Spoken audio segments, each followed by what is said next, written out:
ನಾನು ಲಾಸ್ಟ್ ವಿಡಿಯೋದಲ್ಲಿ ಮೆನ್ಷನ್ ಮಾಡ್ದಂಗೆ ನನ್ನ ವಿಡಿಯೋ ಕೆಳಗಡೆ ನೀವು ಯಾವುದೇ ಕಮೆಂಟ್ ಮೂಲಕ ಕ್ವೆಶನ್ ಕೇಳಿದ್ರು ನನಗೆ ಗೊತ್ತಿರೋದ್ರ ಮಟ್ಟಿಗೆ ನಾನು ನೆಕ್ಸ್ಟ್ ವೀಡಿಯೋಸಿಂದ ಆನ್ಸರ್ ಮಾಡ್ತೀನಿ ಅಂತ ಹೇಳಿದ್ದೆ. ಸೊ ಒಂದು ನೆನ್ಪಿಟ್ಕೊಳ್ಳಿ, ನಾನು ಯಾವುದೇ ರೀತಿ ಪ್ರೊಫೆಷ್ನಲ್ ಅಲ್ಲ, ನಾನು ಯಾವುದೇ ರೀತಿ ನ್ಯೂಟ್ರಿಷನಿಸ್ಟ್ ಅಲ್ಲ. ನನಗೆ ಗೊತ್ತಿರೋದು ನನ್ನ ಎಕ್ಸ್ಪೀರಿಯನ್ಸಿಂದ ಏನು ಗೊತ್ತಿದೆಯೋ ಅದನ್ನ ಜೆನ್ಯೂನ್ ಆಗಿ ನಿಮಗೆ ಆನ್ಸರ್ ಮಾಡೋದಕ್ಕೆ ಟ್ರೈ ಮಾಡ್ತೀನಿ. ಸೊ ಒಬ್ಬರು ಕ್ವೆಶನ್ ಕೇಳಿದ್ದಾರೆ, ಬಿಂಜ್ ಈಟಿಂಗ್ನ ಯಾವ ಥರ ಸ್ಟಾಪ್ ಮಾಡ್ಬೋದು ಅಂತ ಹೇಳ್ಬಿಟ್ಟು.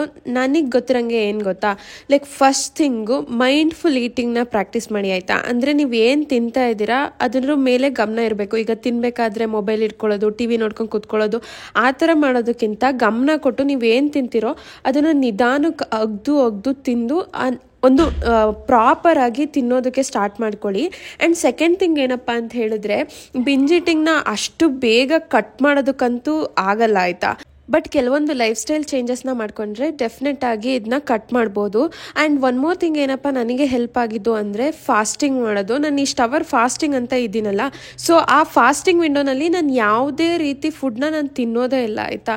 ನಂದೇನು ಈಟಿಂಗ್ ವಿಂಡೋ ಇರುತ್ತಲ್ಲ, ಆ ಈಟಿಂಗ್ ವಿಂಡೋನಲ್ಲಿ ಮಾತ್ರ ಊಟ ಮಾಡ್ತೀನಿ. ಸೊ ಇದರಿಂದ ಏನಾಗುತ್ತೆ ಅಂದರೆ, ನಾನು ಏನೇ ಬಿಂಜ್ ಈಟ್ ಮಾಡಬೇಕು ಅಂದ್ಕೊಂಡ್ರು ಆ ಫಾಸ್ಟಿಂಗ್ ವಿಂಡೋನಲ್ಲಿ ತಿನ್ನಲ್ವಲ್ಲ, ಈಟಿಂಗ್ ವಿಂಡೋನಲ್ಲಿ ಮಾತ್ರ ತಿನ್ನೋದ್ರಿಂದ ತುಂಬ ಕಡಿಮೆ ಕ್ಯಾಲರೀಸು ನನ್ನ ಬಾಡಿ ಒಳಗಡೆ ಹೋಗುತ್ತೆ. ಇನ್ನೊಂದು ಥಿಂಗ್ ಏನಪ್ಪ ಅಂತ ಹೇಳಿದ್ರೆ, ನಿಮಗೆ ಏನಾದರೂ ತಿನ್ಬೇಕು ಅನ್ನಿಸ್ದಾಗ ಈ ಚಿಪ್ಸು ಅದು ಇದು ಅನ್ಹೆಲ್ದಿ ಥಿಂಗ್ಸ್ನ ತಿನ್ನೋದು ಬಿಟ್ಟು ಒಳ್ಳೊಳ್ಳೆ ಫ್ರೂಟ್ಸ್ ಇರ್ಬೋದು ಅಥವಾ ವೆಜಿಟೇಬಲ್ಸ್ ಲೈಕ್ ಕುಕ್ಕುಂಬರ್, ಕ್ಯಾರೆಟ್ ಈ ಥರದನ್ನ ತಿನ್ನೋದಕ್ಕೆ ಸ್ಟಾರ್ಟ್ ಮಾಡ್ಕೊಳ್ಳಿ. ಆವಾಗ ನಿಮ್ಮ ಬಾಡಿಗೆ ಏನಾಗುತ್ತೆ ಗೊತ್ತಾ, ನಿಮಗೆ ಆ ಫೈಬರ್ ಐಟಮ್ ಚೆನ್ನಾಗಿ ಸಿಕ್ಕಿದಾಗ ಅಥವಾ ನಿಮ್ಮ ಒಂದು ಫುಡ್ಡಲ್ಲಿ ಪ್ರೋಟೀನ್ ಇಂಟೇಕ್ ಜಾಸ್ತಿ ಮಾಡಿದಾಗ ನಿಮಗೆ ಹಸಿವು ಅನ್ನೋದೇ ಆಗಲ್ಲ, ಹೊಟ್ಟೆ ಫುಲ್ ಆಗಿರುತ್ತೆ, ಅವಾಗ ತಿನ್ಬೇಕಂತಾನೆ ಅನ್ಸಲ್ಲ ನಿಮಗೆ. ಹಾಗೆ ನಾವು ತಿನ್ನೋ ಊಟನ ಬ್ಯಾಲೆನ್ಸ್ಡ್ ವೇನಲ್ಲಿ ತಿನ್ಬೇಕಾಗತ್ತೆ. ಅಂದರೆ ಹೈ ಪ್ರೋಟೀನ್, ಹೈ ಫೈಬರ್ ತಗೊಂಡು ಕಾರ್ಬ್ಸ್ನ ಒಂದು ಲಿಮಿಟೆಡ್ ಕ್ವಾಂಟಿಟಿನಲ್ಲಿ ಇಡೋದ್ರಿಂದ ವೆಯ್ಟ್ ಲಾಸ್ ಕೂಡ ಆಗುತ್ತೆ. ಹಾಗೆ ನಿಮಗೆ ಜಾಸ್ತಿ ಹೊತ್ತಿನ ಕಾಲ ಹೊಟ್ಟೆ ಹಸಿವು ಕೂಡ ಆಗಲ್ಲ. ಆ ಸೆಟೈಟಿ ಏನಿದೆ ಅದನ್ನ ಈ ಫೈಬರ್ ಮತ್ತು ಪ್ರೋಟೀನು ಜಾಸ್ತಿ ಮಾಡುತ್ತೆ. ಇದರಿಂದ ಕೂಡ ಬಿಂಜ್ ಈಟಿಂಗ್ನ ಕಡಿಮೆ ಮಾಡ್ಕೋಬೋದು. ಇದು ನೀವು ಮೈಂಡ್ಫುಲಿ ಪ್ರಾಕ್ಟೀಸ್ ಮಾಡಬೇಕಾಗತ್ತೆ. ಸೊ ಫಸ್ಟ್ ಇಲ್ಲಿ ನಾನು ಪನ್ನೀರ್ ಯಾವ ರೀತಿ ಮಾಡೋದು ಅಂತ ತೋರಿಸ್ಕೊಡ್ತೀನಿ. ಸೊ ಫಸ್ಟ್ ನಾನಿಲ್ಲಿ ನಂದಿನಿದು ಬ್ಲೂ ಕಲರ್ ಪ್ಯಾಕೆಟ್ ಬರುತ್ತಲ್ಲ ಮಿಲ್ಕು, ಅದ್ರ ಹಾಲು ಅರ್ಧ ಲೀಟ್ರ್ ತೊಗೊತಾ ಇದ್ದೀನಿ. ನೀವು ಬೇಕಾದರೆ ಜಾಸ್ತಿ ತೊಗೊಂಡು ಮಾಡ್ಬೋದು, ಅವಾಗ ಜಾಸ್ತಿ ಪನ್ನೀರ್ ಆಗುತ್ತೆ. ಇದನ್ನು ಈ ಥರ ನೋಡಿ ಬಾಯ್ಲ್ ಆಗೋವರೆಗೂ ಕಾಯಿಸ್ಕೋಬೇಕಾಗತ್ತೆ, ಉಪ್ಪು ಬರೋವರೆಗೂ. ಇದಾದ ನಂತರ ಇದಕ್ಕೆ 1 ಸ್ಪೂನು ವಿನೆಗರ್ ಹಾಕಿ ಫಸ್ಟು ಅದನ್ನು ಕಲಸಿ ಒಂದು ಸೌಟ್ ತೊಗೊಂಡು, ಅಥವಾ ವಿನೆಗರ್ ಬದಲು ನೀವು ನಿಂಬೆಹಣ್ಣಿನ ರಸ ಕೂಡ ಯೂಸ್ ಮಾಡ್ಕೋಬೋದು. ಈ ಥರ ಕಲಸಾದ್ಮೇಲೆ ಮತ್ತೆ ಇನ್ನೊಂದು ಸ್ಪೂನು ವಿನೆಗರ್ ಹಾಕ್ಬಿಟ್ಟು ಇದೇ ಥರ ಕಲಸಿ, ಅಥವಾ ನಿಂಬೆಹಣ್ಣಿನ ರಸ ಕೂಡ ಹಾಕೋಬೋದು. ಇದು ಹಾಕಿ ಆದಮೇಲೆ ಇನ್ನೊಂದ್ಸರಿ ಕಲಸಿ, ಅವಾಗ ನೋಡ್ಬೋದು ಈ ಥರ ಉಂಡೆ ಥರ ಹಾಲು ಒಳಗಡೆ ಬರುತ್ತೆ. ಈ ಹಾಲಿಂದು ನೀರು ಪ್ಲಸ್ ಈ ಉಂಡೆ ಸಪ್ರೇಟ್ ಆಗುತ್ತೆ. ಆವಾಗ ನೀವೇನು ಮಾಡಬೇಕು ಅಂದರೆ, ಒಂದು ಈ ಥರ ಕಣ್ಣಿರೋದು ಪಾತ್ರೆ ಇರುತ್ತಲ್ಲ, ತುತ್ತಿರೋದು, ಆ ಥರ ಪಾತ್ರೆ ಒಳಗಡೆ ಒಂದು ಯಾವುದಾದ್ರೂ ಕಾಟನ್ ಬಟ್ಟೆ ಅಥವಾ ಮಸ್ಲಿನ್ ಕ್ಲೋತ್ನ ಹಾಕೋಬಿಟ್ಟು ಇದನ್ನ ಅದ್ರೊಳಗಡೆ ಪೋರ್ ಮಾಡಿ, ಆವಾಗ ನೀರು ಮತ್ತು ಆ ಪನ್ನೀರ್ ಏನಿರುತ್ತೆ ಅದು ಸಪ್ರೇಟ್ ಆಗುತ್ತೆ. ಮತ್ತು ಇದನ್ನು ಸ್ವಲ್ಪ ತಣ್ಣಗಾಗಕ್ಕೆ ಇಟ್ಬಿಟ್ಟು ಆಮೇಲೆ ಆ ನೀರು ಏನಿದೆ ಪನ್ನೀರಲ್ಲಿ ಅದೆಲ್ಲ ಹೋಗಂಗೆ ನೀಟಾಗಿ ಹಿಂಡ್ಬಿಡಿ. ಅದು ಹಿಂಡಿ ಆದಮೇಲೆ ನೀವು ನೋಡ್ಬೋದು ಈ ಥರದೊಂದು ನಾನು ಏನು ಬಾಕ್ಸ್ನ ತೊಗೊಂಡಿದ್ದೀನಿ, ಪನ್ನೀರ್ ಬಾಕ್ಸು. ಈ ಥರ ಅಮೆಝಾನಲ್ಲಿ ಸಿಗುತ್ತೆ, ಡಿಸ್ಕ್ರಿಪ್ಷನಲ್ಲಿ ಕೊಟ್ಟಿರ್ತೀನಿ, ಚೆಕ್ ಮಾಡ್ಕೋಬೋದು. ಈ ಥರದ್ರೊಳಗಡೆ ಆ ಬಟ್ಟೆ ಒಳಗಡೆ ಪನ್ನೀರ್ ಏನಿತ್ತು ನೋಡಿ ಅದನ್ನ ಹಾಕ್ಬಿಟ್ಟು ಇದ್ರ ಪ್ಲೇಟ್ ಮುಚ್ಚಿಬಿಟ್ಟು ಇದಕ್ಕೆ ಒಂದು ಏನಾದರೂ ತೂಕ ಇರೋವಂಥದ್ದನ್ನ ಇಟ್ಬಿಟ್ಟು ಮೇಲ್ಗಡೆ ಸ್ವಲ್ಪ ಹೊತ್ತು ಇಡಬೇಕಾಗತ್ತೆ. ಫ್ರಿಜ್ಜಲ್ಲಿ ಇಡೋದಾದರೆ ನೀವು 1 ಅವರ್ ಇಟ್ಟರು ನಡೆಯುತ್ತೆ. ನಮ್ಮ ಮನೇಲಿ ನಾವು ಫ್ರಿಜ್ ಯೂಸ್ ಮಾಡಲ್ಲ, ಹಾಗಾಗಿ ಸ್ವಲ್ಪ ಹೊತ್ತು ಇಟ್ಟಿದ್ದೆ. ಇದು ನೀರೆಲ್ಲ ಹೋಗಿ ಇದು ಸೆಟ್ ಆಗೋವರೆಗೂ ಆ ಥರ ಇಟ್ಟು ಆದಮೇಲೆ ನೀವು ನಾರ್ಮಲಾಗಿ ಅಂಗಡಿಯಲ್ಲಿ ತರ್ತೀರ ನೋಡಿ ಪನ್ನೀರು, ಆ ಥರನೇ ರೆಡಿಯಾಗಿ ಹೋಗ್ಬಿಡುತ್ತೆ. ಅದಕ್ಕಿಂತ tasty and healthy and best way ಪಾಸಿಬಲಲ್ಲಿ ಇರುತ್ತೆ ಅಂತಲೇ ಹೇಳ್ಬೋದು. ಬಿಕಾಸ್ ನಿಮಗೆ ಗೊತ್ತಿರುತ್ತೆ ಅಂಗಡಿನಲ್ಲಿ ದೇರ್ ಆರ್ ಚಾನ್ಸಸ್ ಲೈಕ್ ಏನಾದರೂ ಪ್ರಿಸರ್ವೇಟಿವ್ಸು ಆ ಥರದನ್ನ ಹಾಕ್ತಾರೆ. ಬಟ್ ಮನೆಯಲ್ಲಿ ನಾವು ಆರಾಮಾಗಿ ಹೆಲ್ತಿಯಾಗಿ ಮಾಡ್ಕೋಬೋದು. ಎಷ್ಟು ಈಸಿ ಗೊತ್ತಾ, ಏನೂ ಕಷ್ಟ ಇಲ್ಲ. ಈಸಿಯಾಗಿ ನಾನೀಗ ಹೇಗೆ ಮಾಡಿದೆ ನೋಡಿ ಅದೇ ಥರ ನೀವು ಕೂಡ ಮನೆಯಲ್ಲಿ ಮಾಡಿದ್ರೆ ನಿಮಗೂ ಕೂಡ ಇಷ್ಟೇ ಈಸಿಯಾಗಿ ಬಂದೋಗ್ಬಿಡುತ್ತೆ. ತುಂಬಾ ಚೆನ್ನಾಗಿರುತ್ತೆ. ನೀವು ಈ ಪನ್ನೀರ್ ಅನ್ನೋದು ವೆಜಿಟೇರಿಯನ್ಸ್ಗೆ ಒಂದು ಹೈ ಪ್ರೋಟೀನ್ ಸೋರ್ಸ್ ಆಗಿರುತ್ತೆ. ಇದನ್ನ ಆರಾಮಾಗಿ ನೀವು ಕೂಡ ಮನೇಲಿ ಮಾಡ್ಕೋಬೋದು. ಇನ್ನು ನೀವು ಸ್ಕಿಮ್ಡ್ ಮಿಲ್ಕ್ ಅಥವಾ ಸ್ಲಿಮ್ ಮಿಲ್ಕ್ನ ಯೂಸ್ ಮಾಡಿದ್ರೆ ಲೋ ಫ್ಯಾಟ್ ಅಥವಾ ಝೀರೋ ಫ್ಯಾಟ್ ಪನ್ನೀರ್ ಕೂಡ ಸಿಕ್ದಂಗೆ ಆಗುತ್ತೆ.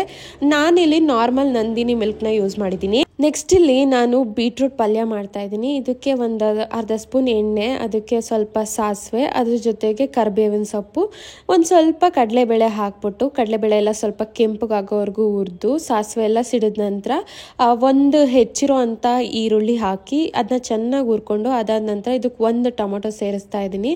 ಇದನ್ನು ನೀಟಾಗಿ ಹುರ್ಕೊಂಡ ನಂತರ ಸ್ವಲ್ಪ ಉಪ್ಪು ಹಾಕ್ಬಿಟ್ಟು ಇದೆಲ್ಲ ಒಂಚೂರು ಟೊಮೊಟೊ ಮಶಿ ಆಗಬೇಕು. ಮಶಿ ಆದ ನಂತರ ಒಂದು ಅರ್ಧ ಸ್ಪೂನ್ ಖಾರದ ಪುಡಿ, ಒಂದು ಅರ್ಧ ಸ್ಪೂನ್ ಜೀರಿಗೆ ಪುಡಿ ಹಾಕ್ಬಿಟ್ಟು ನೀಟಾಗಿ ಹುರಿದ ನಂತರ ಇದಕ್ಕೆ ನಾನು ತುರಿದಿಟ್ಕೊಂಡಿರುವಂತಹ ಒಂದು ಬೀಟ್ರೋಟ್ ತುರಿನ ಸೇರಿಸ್ತಾ ಇದ್ದೀನಿ. ಇದನ್ನು ಸ್ವಲ್ಪ ನೀಟಾಗಿ ಹಸಿ ವಾಸನೆ ಹೋಗೋವರೆಗೂ ಹುರ್ಕೊಂಡ್ರೆ ಪಲ್ಯ ರೆಡಿ ಆಗೋಯ್ತು. ಹಾಗೆ ನೋಡಿ, ಎಷ್ಟೊಂದು ಜನ ನನಗೆ ವೆಜಿಟೇರಿಯನ್ ಹೈ ಪ್ರೋಟೀನ್ ರೆಸಿಪೀಸ್ನ ತೋರಿಸಿ ಅಂತ ಕೇಳ್ತಾ ಇರ್ತೀರಾ. ಸೊ ಇದು ಕೂಡ ಒಂಥರ ಹೈ ಪ್ರೋಟೀನ್ ಅಂತಲೇ ಹೇಳ್ಬೋದು. Mainly primary source of high protein for vegetarians ಅಂದರೆ ಪನ್ನೀರು, ಟೋಫು, ಫೆಟಾ ಚೀಸು ಈ ಥರದ್ದಾಗುತ್ತೆ. ಬಟ್ ಇದು ಕೂಡ ಒಂಥರ ಹೈ ಪ್ರೋಟೀನ್ ಅಂತಲೇ ಕನ್ಸಿಡರ್ ಮಾಡ್ಕೋಬೋದು. ಸೊ ಇದು ಬಂದು ಬಟರ್ ಬೀನ್ಸ್ ಅಂತ ಹೇಳ್ಬಿಟ್ಟು ಬಟರ್ ಬೀನ್ಸ್ದು ನಾನು ಕರಿ ಮಾಡ್ತಾ ಇದ್ದೀನಿ.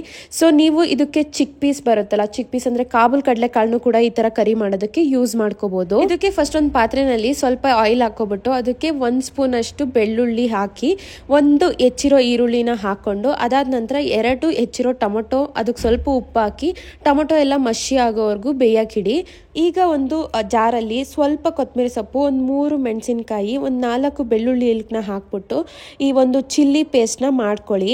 ಇದನ್ನು ಸೈಡಿಗೆ ಎತ್ತಿಟ್ಕೊಳ್ಳಿ. ನಂತರ ಇವಾಗ ನಾವು ಟೊಮೊಟೊ ಏನು ಬೆಂದಿದೆ ನೋಡಿ, ಬೆಂದಾದ ನಂತರ ಸ್ವಲ್ಪ ನಾನು ಮಶಿ ಮಾಡೋದಕ್ಕೆ ಅಂತ ಹೇಳ್ಬಿಟ್ಟು ಈ ಥರ ಒಂದು ಇದನ್ನು ತಗೊಬಿಟ್ಟು ಇದನ್ನು ಪ್ರೆಸ್ ಮಾಡ್ತಾ ಇದ್ದೀನಿ, ಮಸಿತಾ ಇದ್ದೀನಿ. ಇದಾದ ನಂತರ ನೀವು ಇದು ನೋಡ್ಬೋದು, ಇದನ್ನೇ ಬಟರ್ ಬೀನ್ಸ್ ಅಂತ ಕರೀತಾರೆ.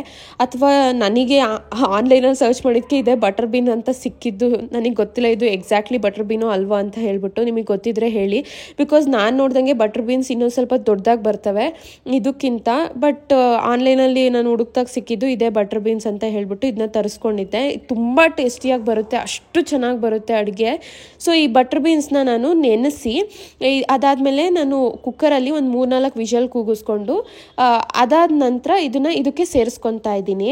ಇದಕ್ಕೆ ನಾನು ಅವಾಗಲೇ ಮಿಕ್ಸಿ ಮಾಡಿಟ್ನಲ್ಲ ಚಿಲ್ಲಿ ಪೇಸ್ಟ್ನ, ಅದನ್ನ ಕೂಡ ಸೇರಿಸ್ಕೊತಾ ಇದ್ದೀನಿ. ಅದಾದ ನಂತರ ಇದಕ್ಕೆ ನಾನು ಫೈಬರ್ ಕಂಟೆಂಟ್ನ ಜಾಸ್ತಿ ಮಾಡೋದಕ್ಕೆ ಅಂತ ಹೇಳ್ಬಿಟ್ಟು ಪಾಲಕ್ ಸೊಪ್ಪು ಬರುತ್ತಲ್ಲ, ಪಾಲಕ್ ಸೊಪ್ಪು ಒಂದು ಕಂತೆನ ಇದಕ್ಕೆ ಸೇರಿಸ್ತಾ ಇದ್ದೀನಿ. ಸೊ ಇದೆಲ್ಲ ಆದ ನಂತರ ನೀಟಾಗಿ ಒಂದು ಪ್ಲೇಟ್ ಏನಾದರೂ ಮುಚ್ಚಿಬಿಟ್ಟು ಇದನ್ನ ಬೇಯೋದಕ್ಕೆ ಬಿಡಬೇಕಾಗತ್ತೆ. ಸೊ ಏನು ಗೊತ್ತಾ, ಈ ಕಾಳುಗಳಿಂದ ಕೂಡ ವೆಜಿಟೇರಿಯನ್ಸ್ಗೆ ಪ್ರೋಟೀನ್ ಅನ್ನೋದು ಸಿಗುತ್ತೆ. ಬಟ್ ಆದರೆ ಏನಪ್ಪ ಅಂತ ಹೇಳಿದ್ರೆ, ಈ ಕಾಳುಗಳು ಲೀನ್ ಸೋರ್ಸ್ ಆಫ್ ಪ್ರೋಟೀನ್ ಆಗಲ್ಲ, ಆಯಿತಾ.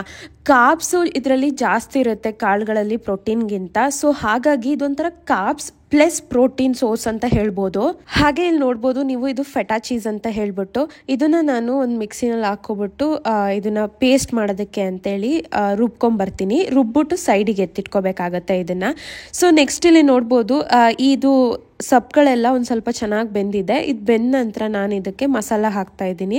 ಸೊ ಇದಕ್ಕೆ ಏನಿಲ್ಲ ಮಸಾಲ, 1 ಸ್ಪೂನ್ ಜೀರಿಗೆ ಪೌಡರು, ಒಂದು 1/4ರಿಂದ ಅರ್ಧ ಸ್ಪೂನಷ್ಟು ಧನಿಯಾ ಪುಡಿ, ಒಂದು ಅರ್ಧ ಸ್ಪೂನಷ್ಟು ಗರಂ ಮಸಾಲ, ಇದನ್ನೆಲ್ಲ ನೀಟಾಗಿ ಹಾಕಿ ಕಲಿಸ್ಕೋಬೇಕಾಗತ್ತೆ. ನಿಮಗೆ ಖಾರ ಜಾಸ್ತಿ ಬೇಕು ಅಂದರೆ ಖಾರದ ಪುಡಿ ಕೂಡ ಸೇರಿಸ್ಕೋಬಹುದು ಇನ್ನೊಂದು ಸ್ವಲ್ಪ.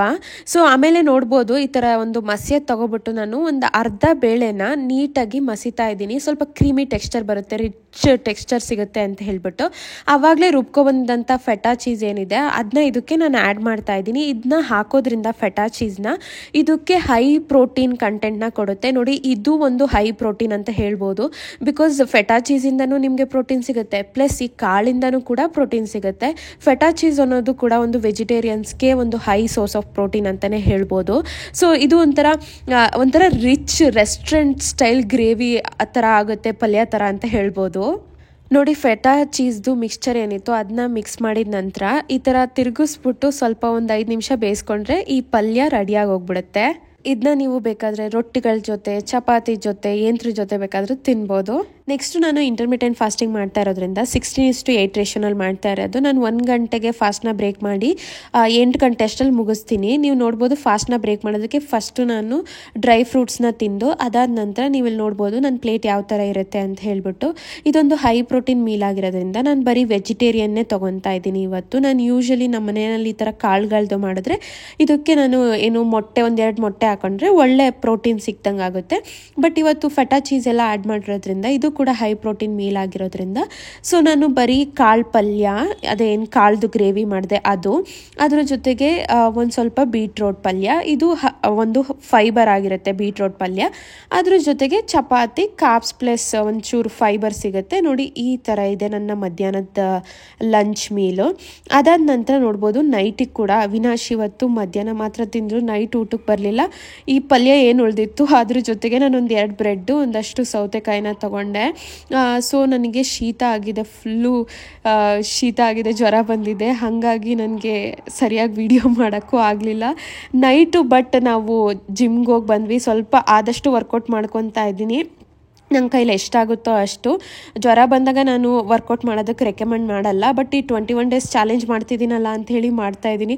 ನೋಡಿ ನಾನು ನನ್ನ ಮಸಲ್ನ ತೋರಿಸ್ತಾ ಇದ್ದೀನಿ, ನೋಡಿ ನಾನು ಎಷ್ಟು ದಿನದಿಂದ ವರ್ಕೌಟ್ ಮಾಡ್ತಾಯಿದ್ದೀನಿ, ನನಗೆ ಮಸಲ್ ಬಂದಿಲ್ಲ. ನೀವು ಯಾಕೆ ಮಸಲ್ ಬರುತ್ತೆ ಅಂತ ಯೋಚನೆ ಮಾಡ್ತೀರಾ, ವರ್ಕೌಟ್ ಮಾಡೋದಕ್ಕೆ ಸ್ಟಾರ್ಟ್ ಮಾಡ್ಕೊಳ್ಳಿ. ಇದೇ ಥರ ವೀಡಿಯೋಸ್ಗೋಸ್ಕರ ಲೈಕ್ ಮಾಡಿ, ಶೇರ್ ಮಾಡಿ, ಹಾಗೆ ಸಬ್ಸ್ಕ್ರೈಬ್ ಮಾಡ್ಕೊಳ್ಳೋದು ಮರಿಬೇಡಿ. ಬಾಯ್.